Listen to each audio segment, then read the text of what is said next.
ইমাম বুখারী রাহমাতুল্লাহি আলাইহি একবার নৌপথে সফর করতেছেন। নদীপথে সফর, নৌকার মধ্যে অনেক লোক, লম্বা সফর। এই নৌকার মধ্যে কথায় কথায় সফরে এক লোকের সাথে ওনার ভালো সম্পর্ক হয়ে গেছে। অনেক সময় হয়, এখন তো আমরা বাসে উঠে যদি সফর করি, বাসে ওঠার পর আপনার পাশে মানুষ আছে না রোবট আছে আপনি টের পাবেন না। গাড়িতে উঠাই মোবাইল টিপা ধরবে, যে টিপতেছে একবারে ঢাকা গিয়া থামবে। লঞ্চে উঠছেন, মোবাইল টেপা শুরু করছে, সদরঘাট গিয়া যেই লঞ্চ ধাক্কা লাগবে ওর হুশ হবে, এই তো সদরঘাট চলে আসছে। আর আগে যখন মানুষ গাড়িতে উঠতো বা নৌযানে উঠতো, পাশে যে আছে তার সাথে একটা সম্পর্ক তৈরি হয়ে যাইতো। ঠিকানা নেওয়া নিয়ে হইতো, চিঠি দেওয়া দেই হইতো, এক সময় বেড়াইতে যাইতো, সেও বেড়াইতে আসতো, অথচ সম্পর্কটা সামান্য সময়ের দ্বারা সৃষ্টি হয়েছে। তো যাই হোক, নৌপথের সফর, কথাবার্তা চলতেছে। এক চতুর লোক ইমাম বুখারীর সাথে আছে। কথায় কথায় ইমাম বুখারী তারে বইলা দিছে যে আমার কাছে 1000 স্বর্ণ মুদ্রার একটা থলে আছে। যাই হোক, নৌপথে চলতেছে, রাতের বেলা, সকলে আছে নৌকার মধ্যে, ঘুম। নতুন কেউ উঠেও নাই, ওখান থেকে কেউ নামেও নাই। সকালবেলায় ঘুম থেকে উঠা ওই লোক চিৎকার শুরু করছে, হায় সর্বনাশ সর্বনাশ সর্বনাশ। কি হয়েছে রে? বলে আমার 1000 স্বর্ণ মুদ্রার একটা থৈলা চুরি হয়ে গেছে। এখন বলেন, আগে অভিযোগ করছে ওনার কাছে যে 1000 স্বর্ণ মুদ্রার থলে আছে, ওটা তো ও জানে, বাকি কেউ তো আর জানে না। এখন কি হবে? স্বাভাবিক, যেহেতু নতুন কেউ উঠে নাই, আবার কেউ নামেও নাই, তাইলে চেকিং করা হবে, যার কাছে পাওয়া যাবে সেই চোর। ইমাম বুখারী আস্তে কইরা ওই 1000 স্বর্ণ মুদ্রা সমুদ্রের মধ্যে ফালায় দিছে। এখন সবাই রে খুঁজা টুইজা পাওয়া যায় নাই। যে দাবি করছে উল্টা সবাই আরো তারে বেশি কথা বলছে, ধর মিয়া, তোমার জন্য এতগুলো সম্মানিত মানুষকে চেক করলাম, অপমান করলাম, এই সেই, বেশি কথা শুনছে, ও চুপ। নৌকা থেকে নামার পর ওই লোকটা আস্তে কইরা হুজুরের কাছে গিয়ে বলে, আপনার কাছে তো 1000 স্বর্ণ মুদ্রার ব্যাগ ছিল, কি করছেন এটা? বলে, তুমি যখন এটা বলছো আমি তখন ওইটা সমুদ্রের মধ্যে ফালায়া দিছি। ইমাম বুখারীর গ্রহণযোগ্যতা এরকম ছিল, ওনার কাছে যদি পাওয়াও যাইতো, উনি যদি বলতেন এটা আমার, অথবা ওটা যে ওনার, এই প্রমাণ করার সব ওনার কাছে ছিল। এরপরেও কিছু মানুষ তো আছেই, কিছু না হইলে কি কিছু হয়? হইতেও তো পারে। এই যে এই বিষয়টাও জানি ওনার চারিত্রিক বিষয়ের সাথে না জুড়ে যায়, এজন্য 1000 স্বর্ণ মুদ্রা সমুদ্রে ফালায়া দিতে উনি দ্বিধাবোধ করেন নাই। আমি কি জন্য বলতেছি? যে একজন প্রকৃত খাঁটি আহলে হাদিস, ওনারা একজন খাঁটি মুহাদ্দিস হাদিস বর্ণনা করার জন্য তার চরিত্রকে কতটা হেফাজত করার চেষ্টা করছে। শুধু তাই না, যার থেকে হাদিস শুনবে তার ব্যাপারে কতটা সতর্ক, নিজের ব্যাপারে সতর্ক, ওস্তাদের ব্যাপারে সতর্ক। আল্লাহ তাআলা পাশাপাশি বলেন, ওয়া আতমামতু আলাইকুম নি'মাতি, আমি আমার নেয়ামত তোমাদের জন্য পরিপূর্ণ করলাম। তার মানে নবীজির মাধ্যমে 1 নম্বরে পূর্ণতা লাভ করেছে শরীয়ত, 2 নম্বর নেয়ামত, 3 নম্বর আমার আপনার নবীজির মাধ্যমে পূর্ণাঙ্গতা লাভ করেছে নবুয়ত। আল্লাহ রাব্বুল আলামিন আমার আপনার নবীজির নবুয়তির ব্যাপারে ঘোষণা দিয়েছেন। আমার আপনার নবীজির মাধ্যমে আল্লাহ রাব্বুল আলামিন নবী আসার ধারাবাহিকতাকে খতম করে দিয়েছেন, শিলমোহর মাইরা দিয়েছেন। যদিও শেষ জামানায় ঈসা আলাইহিস সালাতু ওয়াস সালাম দুনিয়ায় আসবেন, তবে নতুন কোন শরীয়ত নিয়ে নয়, বরং শরীয়তে মুহাম্মাদীকে পরিপূর্ণ প্রতিষ্ঠিত করার জন্য আল্লাহ তাআলা ওনাকে আবার দুনিয়ায় পাঠাবে। এই বিষয়ের দ্বারা যে খতমে নবুয়ত অকার্যকর হয়ে যায়, বিষয়টা এমন না। আমাদের দেশে কয়েকটা ফিতনা আছে, ঈমান বিধ্বংসী ফিতনা। এর মধ্যে একটা ফিতনা কাদিয়ানি ফিতনা, এর মধ্যে আরেকটা ফিতনা খ্রিস্টান মিশনারির ফিতনা। এই দুইটা ফিতনা, এই দুইটা জিনিস গোটা বাংলাদেশে মুসলমানদের ঈমান হরণ করার প্রধান এজেন্ডা বাস্তবায়ন করার অপচেষ্টা করতেছে। শুরু হয় কোথায়? যেখানকার মানুষ অভাব পীড়িত মানুষ, যেখানে উলামায়ে কেরামের পদচারণা কম, অনেক সময় মানুষ চিন্তা করে, ভাই নুন আনতে পান্তা পুরায়, পড়ালেখার টাইম কোথায়? এরকম কিছু এলাকা আছে না, যে অভাব দারিদ্রতা এমন যে যেখানে জীবন বাঁচিয়ে রাখা দায় সেখানে লেখাপড়ার সুযোগ কোথায়? রুটি রুজি জোগাড় করতে গিয়েই তো জীবনটা শেষ। সেজন্য প্রথম টার্গেট একেবারে উত্তরবঙ্গের শেষ এলাকাগুলো, যেখানের মানুষ গরমেও কষ্ট, শীতেও কষ্ট। প্রতি বছর বন্যায় তাদের ঘর বাড়ি প্রতি বছর 2-1 দোয়া মোছা হয় আর কি। আর একটা হলো পার্বত্য অঞ্চলে, যেসব জায়গায় এদের ওই মিশনারি গুলো চলে, ওদের মূল মিশন হলো মানুষদের ঈমান ধ্বংস করে দেওয়া। তাহলে 1 নাম্বার কাদিয়ানি, 2 নাম্বার খ্রিস্টান মিশনারি। এই খ্রিস্টান মিশনারি যারা ওরা সরল মনা মুসলমানদের ঈমান ধ্বংসের প্রথম কার্যক্রম শুরু করে সেবার মাধ্যমে। কিসের মাধ্যমে? সেবার মাধ্যমে।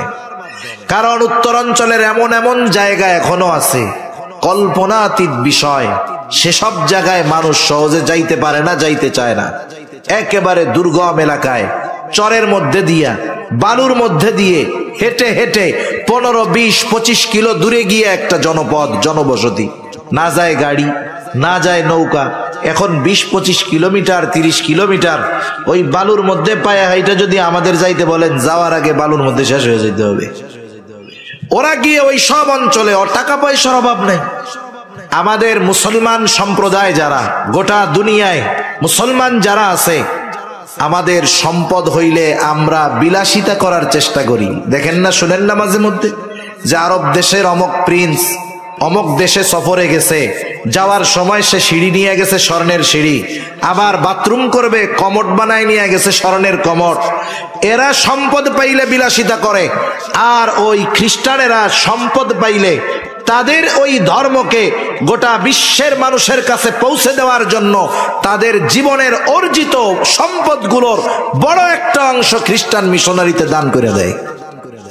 পৃথিবীর অন্যতম ধনী বিল গেটস, তার উপার্জিত সব সম্পদের প্রায় 60% উপরে টাকা সে খ্রিস্টান মিশনারিতে অলরেডি উইল করে দিছে, যে আমার এই 60% টাকা এগুলা মিশনারির জন্য ব্যয় হবে। কি চিন্তা করতেছেন? এই অর্থ দিয়ে দিয়ে, সেবা দিয়ে দিয়ে সরল মনা মুসলমানদের মন আগে জয় করে। স্বাভাবিক আমরা মানুষ, একজনের দ্বারা যদি বারবার বারবার আমার মৌলিক চাহিদা মিটে, প্রয়োজন মিটে, এক সময় তার প্রতি আমার একটু দুর্বলতা আসবে, স্বাভাবিক বিষয়, ঠিক কিনা বলেন? আর স্বাভাবিক প্রত্যন্ত অঞ্চলের মানুষ শিক্ষার ব্যাপারে কমতি থাকে, দ্বীনের ব্যাপারেও কম জানে, দুনিয়ার ব্যাপারেও কম জানে। এই সুযোগটা তারা ব্যবহার করে আস্তে আস্তে ওই মানুষগুলোকে খ্রিস্ট ধর্মের দাওয়াত দেয়। স্টেপ বাই স্টেপ, ধাপে ধাপে দাওয়াত দেয়। এই সময় তারা আমাদের নবীজির ব্যাপারে এ কথা বলে যে, শোনো, তোমাদের হুজুররা বলে তোমাদের পরে নাকি, নবীজির পরে নাকি আর কোনো নবী আসবে না, তাই ঈসা আলাইহিস সালাম দুনিয়ায় আসবে। তোমাদের হুজুরাই কথাও বলে না? হ্যাঁ বলে। তাইলে তোমাদের নবীর পরে যদি ঈসা আলাইহিস সালাম আবার দুনিয়ায় আসে, উনি তো নবী, তাই না? বলে হ্যাঁ। তাইলে উনি যদি আবার নবী আসে, তাইলে শেষ নবী কেমন করে মুহাম্মদ সাল্লাল্লাহু আলাইহি ওয়াসাল্লাম হইল? মূর্খ মানুষ বোঝে না, তখন চিন্তা করে, হয় এটা তো বাস্তব, ঈসা আলাইহিস সালামও তো নবী, আমাদের নবীও নবী। এই যে তাহলে ঈসা আলাইহিস সালাম যদি আমাদের নবীর পরে আসে নবী হিসাবে, তাইলে তো উনি তো নবী। মুহাম্মদ সাল্লাল্লাহু আলাইহি ওয়াসাল্লামের পরে আসলো। এখন আস্তে আস্তে অজ্ঞতার কারণে প্রথমে মাথার মধ্যে সংশয় ঢুকায়া দেয়, সংশয়। এরপরে আস্তে আস্তে হয়তো আরো কিছু কথার পরে সেও বিশ্বাস করে নেয় যে ঈসা আলাইহিস সালাম শেষ নবী। নাউযুবিল্লাহ। ঈসা আলাইহিস সালাম শেষ সময়ের ত্রাণকর্তা হবেন। তার ঈসাই ধর্মের উপরে যারা থাকবে তাদেরকে তিনি মুক্তির ব্যবস্থা করে দিবেন। এই ধরনের ভ্রান্ত বিশ্বাসে বিশ্বাসী করে সরল মনা মুসলমানদের ঈমান হরণ করা এদের দায়িত্ব। এখন আমি কি জন্য এই কথাটা বললাম, পরেও কাজে লাগবে। মনে করেন একটা অনুষ্ঠান শুরু হবে 10টায়, কয়টায়? আপনাদের এইখানে হয়তো যে ব্যক্তি, এক ব্যক্তি আছেন যে যিনি সবার আগে আইসা বসছেন, একজন আছে না যে তো আসছে সবার আগে। মনে করেন আধা ঘন্টা বসার পর উনি যে কোনো কারণ বশত একটু জরুরত সারতে গেলেন, জরুরত সারার পরে উনি যখন আসলেন, আইসা দেখলেন যে 500 মানুষ হয়ে গেছে। উনি 500 মানুষের পরে আবার আসলেন। আসছিলেন, সবার মধ্যে ছিলেন না। আবার যখন আসলেন তখন দেখেন কি লোকজন ভরপুর। এই লোকের ব্যাপারে কি বলবেন যে উনি সবার লাস্টে আসছে? উনি আসছে কখন? সবার আগে। কখন আসছে বলেন না? ঈসা আলাইহিস সালাম আমার আপনার নবীজির আগে দুনিয়ায় আসছেন। আল্লাহ তাআলা ওনাকে কারণবশত তুলে নিয়ে গেছেন আসমানে, উনি ওইখানে আছেন। আবার আল্লাহ তাআলা ওনাকে দুনিয়াতে পাঠাবেন। কেন পাঠাবেন? নতুন কোন শরীয়ত দিয়ে নয়, নতুন কোন জীবন ব্যবস্থা দিয়ে নয়, বরং এই শরীয়তকে বিশ্বব্যাপী প্রতিষ্ঠার দায়িত্ব নিয়েই তিনি দুনিয়ায় আসবেন। কাফেরদেরকে সমূলে নির্মূল করার মিশন নিয়েই তিনি দুনিয়ায় আসবেন। আল্লাহ তাআলা ওনাকে পাঠিয়েছেন আমার আপনার নবীজির আগে, কারণবশত উঠায় নিয়েছেন। আবার নবুয়তির পরে তিনি আমার আপনার নবীর পরে শেষ জামানায় দুনিয়ায় আসবেন। উনি আবার আসার কারণে এ কথা বলার সুযোগ নাই উনি শেষ নবী। বলার সুযোগ আছে? কারণ ওনার মূল আগমন ঘটছে আগে, ওটাকেই ধর্তব্য হবে। শেষ জামানায় উনি আসবেন, উম্মতে মুহাম্মাদির এই মুহাম্মাদি শরীয়তের দাওয়াতি কাজই তিনি করবেন। সুতরাং খ্রিস্টানেরা যেই বিষয়ে দাবি করে আমার আপনার নবীজির খতমে নবুয়াতকে অস্বীকার করে, এটা কখনোই গ্রহণযোগ্য হতে পারে না। এখন খ্রিস্টানরা করে করুক, সেটা এক বিষয়। আরেকটা সম্প্রদায় হলো কাদিয়ানী সম্প্রদায়, যারাও আমার আপনার নবীজির খতমে নবুয়াতকে অস্বীকার করে। কাদিয়ানী গোলাম মোহাম্মদ কাদিয়ানীর একটা বক্তব্য এরকম, খতমে নবুয়াত দ্বারা উনি বোঝাতে চাচ্ছেন যে এতকাল আল্লাহ তাআলার নবী পাঠানোর দায়িত্ব শেষ হইছে আমার আপনার নবীর দ্বারা। এখন আমার আপনার নবী যদি চায় নবুয়াত বন্টন করতে পারবে, নাউজুবিল্লাহ বলেন। তার দাবি ওই মুহাম্মদ সাল্লাল্লাহু আলাইহি ওয়াসাল্লামের বন্টনকৃত নবী যারা, তাদের মধ্যে একজন হলো গোলাম মোহাম্মদ কাদিয়ানী, নাউজুবিল্লাহ বলেন। এজন্য দেখবেন কাদিয়ানীরাও তাদের কালিমায়ে লা ইলাহা ইল্লাল্লাহ মুহাম্মাদুর রাসূলুল্লাহ এটাই বলে। এখন বলেন তো, ঘুরায়া ফিরায়া যেভাবেই হোক তারা গোলাম মোহাম্মদ কাদিয়ানীকে নবী বানাতে চায়, এটা তাদের মূল টার্গেট। এখন কেউ যদি গোলাম মোহাম্মদ কাদিয়ানীকে নবী হিসাবে স্বীকার করে, তাহলে কোরআনুল কারীমে খতমে নবুয়াতের স্পষ্ট বক্তব্য আল্লাহ তাআলা দিয়েছেন। আল্লাহ তাআলা বলেন, মা কানা মুহাম্মাদুন আবা আহাদিম মির রিজালিকুম ওয়ালাকিন রাসূলুল্লাহ ওয়া খাতামান নাবিয়্যিন। আল্লাহ রাব্বুল আলামিন বলেন, মা কানা মুহাম্মাদুন আবা আহাদিম মির রিজালিকুম ওয়ালাকিন রাসূলুল্লাহি ওয়া খাতামান নাবিয়্যিন। মুহাম্মদ সাল্লাল্লাহু আলাইহি ওয়াসাল্লাম তোমাদের কোন পুরুষের পিতা নন। ওয়ালাকিন রাসূলুল্লাহি ওয়া খাতামান নাবিয়্যিন, তিনি হলেন আল্লাহর প্রেরিত রাসূল এবং শেষ নবী। মুফাসসিরিনে কেরাম বলেন, এটা হলো খতমে নবুয়াতের অকাট্য দলিল, আর কোন দলিলের প্রয়োজন নাই। সাথে সাথে নবীজি সাল্লাল্লাহু আলাইহি ওয়াসাল্লামের বক্তব্য হলো, আনা খাতামুন নাবিয়্যিন লা নাবিয়্যা বাদি, আমি শেষ নবী, আমার পরে আর কোন নবী নাই। এখন একটা মানুষ বেঈমান হওয়ার জন্য গোটা কোরআনুল কারীমকে অবিশ্বাস করা লাগবে না, কোরআনুল কারীমের একটা পারাকে অবিশ্বাস করা লাগবে না, কোরআনুল কারীমের একটা সূরাকে অস্বীকার করা লাগবে না, কোরআনুল কারীমের একটা রুকুকে অস্বীকার করা লাগবে না, কোরআনুল কারীমের একটা আয়াতকে অস্বীকার করা লাগবে না, কোরআনুল কারীমের একটা শব্দকে অস্বীকার করা লাগবে না। কেউ যদি কোরআনুল কারীমের একটা অক্ষরকে অবিশ্বাস করে, বেঈমান হওয়ার জন্য এটাই যথেষ্ট। কোরআনুল কারীমের মধ্যে অনেকগুলা সূরার শুরুতে একটা একটা অক্ষর আছে। যেমন এক সূরার শুরুতে আছে কফ, আরেক সূরার শুরুতে আছে সাদ, আরেক সূরার শুরুতে আছে নুন। একটা একটা অক্ষর, এখন যদি গোটা দুনিয়ার মুফাসসিরদেরকে জিজ্ঞাসা করা হয়, বলেন তো নুন শব্দের অর্থ কি, কফ শব্দের অর্থ কি, সদ শব্দের অর্থ কি, গোটা দুনিয়ার মুফাসসিরিনে কেরাম এই বিষয়টাতে একমত, একই বক্তব্য। তারা সকলেই বলেন আল্লাহু আ'লামু বিমুরাদিহি, এই নুন দ্বারা, সদ দ্বারা, কফ দ্বারা উদ্দেশ্য কি সেটা যিনি জানেন তিনি কে? এখন যদি কেউ বলে যেই শব্দের উদ্দেশ্য জানা যায় না, অর্থ জানা যায় না, যার অক্ষর, যেই অক্ষরের অর্থ জানা নাই, যেই অক্ষরের উদ্দেশ্য জানা নাই, এই অক্ষরটা মানি না, বলেন তো ওই একটা অক্ষর নুন যদি অস্বীকার করে তাহলে তার ঈমান থাকবে নাকি যাবে? তাহলে যারা গোটা কোরআনুল কারীমে স্পষ্ট আল্লাহ তাআলার বক্তব্য খতমে নবুয়ত সম্পর্কে যে আমার আপনার নবীর পরে আর কোন নবী নাই, এই বক্তব্যকে যারা অস্বীকার করে কোনো সন্দেহ নাই এরা কাফের, কোনো সন্দেহ নাই। এখন প্রশ্ন হতে পারে, হুজুর দলিলের আলোকে বুঝলাম এরা কাফের, যে কাফের সে কাফের, লাল তো লাল, কালো তো কালা, সাদা তো সাদা, এর জন্য আবার আপনার সরকারের কাছে কেন আপনারা দাবি করেন যে রাষ্ট্রীয়ভাবে কাফের ঘোষণা করে দেওয়া হবে? প্রশ্নের জবাব অনেক মানুষ কিন্তু বোঝে না। অনেক মুসলমান নামাজি তারাও এই বিষয়টা উত্থাপন করে বসে, বলে হুজুর ওরা তো কাফের আমরা জানি, তবে আবার রাষ্ট্রীয়ভাবে ঘোষণা দেওয়ানোর দরকার কি? এর জন্য আপনারা আন্দোলন করেন, রক্ত দেন, চিল্লাচিল্লি করেন, কারণটা কি?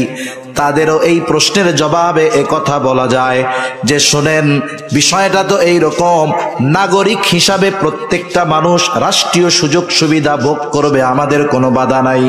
আমাদের বাংলাদেশে অন্যান্য ধর্মের লোক ধর্মীয় পরিচয় নিয়ে বসবাস করে, আছে না নাই? হিন্দু ভাইরা বসবাস করতেছে, রাষ্ট্রীয় সুযোগ সুবিধা ভোগ করতেছে।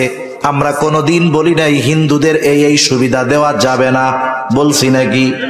খ্রিস্টানদের দেওয়া যাবে না বলেছি নাকি? বৌদ্ধদের দেওয়া যাবে না বলছি নাকি? তাইলে কাদিয়ানীদের ব্যাপারে এত কঠোর কেন? ইউসুফ লুধিয়ানী রহমাতুল্লাহি আলাইহি এই কাদিয়ানীদের ব্যাপারে বলেন, সাধারণ কাফের আর কাদিয়ানী কাফের এই দুইটা কিন্তু এক ধরনের নয়। সাধারণ কাফের পরিচয় নিয়েই তারা কাফের, আর ওই কাফের কাদিয়ানী কাফের তারা তাদের পরিচয় গোপন করে কাফের। এরা আরেকটু জঘন্য, আরেকটু জঘন্য কি? এরা এদের পরিচয়কে প্রকাশ করে কুফুরিকে ইসলামের আলোতে আলোকিত করতে চায়। ওরা ওদের কুফুরিটাকে ইসলাম হিসাবে প্রতিষ্ঠিত করতে চায়। এই দৃষ্টিকোণ থেকে উনি কাফের তিন ধরনের হতে পারে বলে বলেছেন। এক নাম্বার কাফের, যে নিজের কুফুরিকে প্রকাশ্যভাবে স্বীকার করে, যেমন একজন হিন্দু, বৌদ্ধ, খ্রিস্টান, আমাদের ধর্মীয় আলোকে তারা কাফের, ঠিক কিনা বলেন? আরেক দল হলো কুফুরি গোপন করে, এরা হলো মুনাফিক। কুফুরি গোপন করে ইসলামকে দেখায় যে আমি মুসলমান নামাজি, এরা মুনাফিক। আরেক দল, এরা কুফুরি গোপন করে ওই কুফুরিকে ইসলাম হিসাবে প্রতিষ্ঠিত করতে চায়। এই তৃতীয় অবস্থা হলো কাদিয়ানীদের। এই জন্য এরা সাধারণ কাফের এবং মুনাফিকদের চাইতে বেশি জঘন্য। এখন প্রশ্ন হলো, আমাদের প্রত্যেকের পরিচয়ের মধ্যে লেখা থাকে দেখবেন, বাপের নাম, দাদার নাম, তারপরে কোন দেশি মানুষ, বাংলাদেশি, ধর্ম কি, ইসলাম, আমরা লিখি সুন্নি ব্রাকেটে, ঠিক না? ওরাও নিজেদেরকে নিজেদের পরিচয়ের মধ্যে মুসলিম হিসাবে পরিচয় প্রদান করে। এখন বলেন, ওই খতমে নবুয়তকে যারা অস্বীকার করে তারা কি মুসলিম না অমুসলিম? আমরাও বলি তারা সকল সুযোগ সুবিধা গ্রহণ করবে, তবে মুসলিম পরিচয়ে নয়, অমুসলিম পরিচয়ে, ঠিক কিনা বলেন? কাদিয়ানীরা কেমন কাফের? এরা ইসলামের ব্যানার নিয়ে কুফুরি করতেছে। যেমন একজন মদ বিক্রয় করে, মদকে মদ বলে, বাজারে মদের দোকান ঝুলায় রাখছে, সাজায় রাখছে, লেখা আছে মদ। সে বিশ্বাস করতেছে মদ, ক্রেতা মদ মনে করেই মদ কিনতেছে, কবিরা গুনাহ, কোনো সন্দেহ নাই। কিন্তু কাদিয়ানীদের সিস্টেমটা কি? ওরা মদের বোতলে লেবেল লাগায়া দিছে মা উ জমজম, বোতলের মধ্যে আছে কি? মদ। ইসে দিছে কি? জমজমের পানি। কথা বোঝা গেছে? এখন বলেন, অপরাধী আপনি কাকে বড় অপরাধী বলবেন? যে মদের বোতলে মদ লেখে বিক্রয় করতেছে, নাকি যে মদের বোতলে জমজম লেখা বিক্রয় করতেছে? সেজন্য বুঝতে হবে, সাধারণ কাফেরের চাইতে এই কাদিয়ানীদের কুফুরিটা মুসলমানদের জন্য আরো বেশি ঈমান বিধ্বংসী, ঠিক কিনা বলেন? এজন্য রাষ্ট্রীয়ভাবে তাদের একটি ধর্মীয় পরিচয় দিয়ে দিবে, এরপরে তারা রাষ্ট্রের সুযোগ সুবিধা গ্রহণ করবে, আমাদের কোনো আপত্তি নাই। আপত্তি ওই জায়গায় যে তারা সমাজে বসবাস করবে মুসলিম পরিচয়ে নয়, বরং কাফের পরিচয়ে, ঠিক কিনা বলে? নবীজির খতমে নবুয়াত সংরক্ষণ করার জন্য মুসলমানদের তৈয়ার থাকতে হবে। কারণ এই খতমে নবুয়াতের উপরে বারবার আঘাত আসতেছে। আমাদের দেশে কাদিয়ানীরা আস্তে আস্তে তাদের নেটওয়ার্ক ছড়ায় ফেলতেছে। আফসোস তো লাগে তখন যে উম্মতে মুহাম্মাদি, নবীজির উম্মত আর এক উম্মত যখন নবীজির খতমে নবুয়াত সংরক্ষণের জন্য ময়দানে নামে, আর এক মুমিন যখন গুলি চালায়, তখন এর চাইতে কষ্টের আর কিছু থাকে না, ঠিক কিনা বলেন? সেজন্য দেখেন, এই কাদিয়ানীরা চেষ্টা করেছিল 3, 4, 5 পঞ্চগড়, এটা কাদিয়ানীদের একটা ঘাঁটি, বিশাল এরিয়ার পর এরিয়া তারা কিনে ফেলছে। গোটা বাংলাদেশের টাকা পয়সাই তো কাদিয়ানীরা সব নিয়ে যাইতেছে। বুঝেন, কাদিয়ানীদের পণ্য ঘরে ঘরে পৌঁছায় গেছে। তাদের নেটওয়ার্কিং সিস্টেম কতটা বিস্তৃত। তারা এই 3 দিন ইজতেমা করতে চেয়েছে। মুসলমান হয়তো আমলের দিক দিয়ে ত্রুটি আছে, কমতি আছে, কিন্তু কিছু বিষয় আছে, সেই সব জায়গায় যখন কেউ আঘাত করে, বেনামাজিও তখন বসে থাকতে পারে না ঈমানের কারণে, ঠিক কিনা বলেন? আপনাদের বোলায়ও তো আপনারা দেখছেন, নবী প্রেমিকেরা, দাড়ি টুপিওয়ালা বাদ দেন না, সাধারণ মানুষ যারা ছিল, ঈমানের মোহাব্বত, নবীজির মোহাব্বতে ময়দানে নামতে দ্বিধাবোধ করে নাই, ঠিক কিনা বলেন? পঞ্চগড়ের মুসলমানেরা নামছে। হায় হায়, মুসলমানদের উপরে গুলি করা হলো, ছোট ছোট বাচ্চাদের গুলি লাগলো। এক ভাই আমার শাহাদাত বরণ করলেন। আর একটা বিষয় হলো, মনে রাখতে হবে, যেই কারণে, যেই জমিনে ইখলাসওয়ালা মুমিনের রক্ত যেই জমিনের উপরে পড়বে, যেই কারণে ওই রক্ত বর্ষিত হবে, যেই কারণে রক্ত জমিনে পতিত হবে, আল্লাহ তাআলা ওই বিষয়ের সফলতা ওই রক্তের বদৌলতে দিবেন ইনশাআল্লাহ। তাদের ইজতেমা বন্ধ হয়েছে, সাময়িকভাবে বন্ধ, কিন্তু তারা যেন ভবিষ্যতে মাথা চাড়া দিয়ে না উঠতে পারে, এজন্য আমাদের প্রত্যেককে সর্ব অবস্থায় সচেতনতা এবং সাবধানতা অবলম্বন করতে হবে, ঠিক কিনা বলেন? কারণ এই বিষয়টা আমল সম্পৃক্ত বিষয় নয়, খতমে নবুয়াত এটা ঈমান সম্পৃক্ত বিষয়। আর আমার সব নিয়ে যাও, অসুবিধা নাই, কিন্তু ঈমানের উপরে আঘাত আসলে বসে থাকা যাবে না। এই বিষয়টার জন্য প্রস্তুত থাকতে হবে।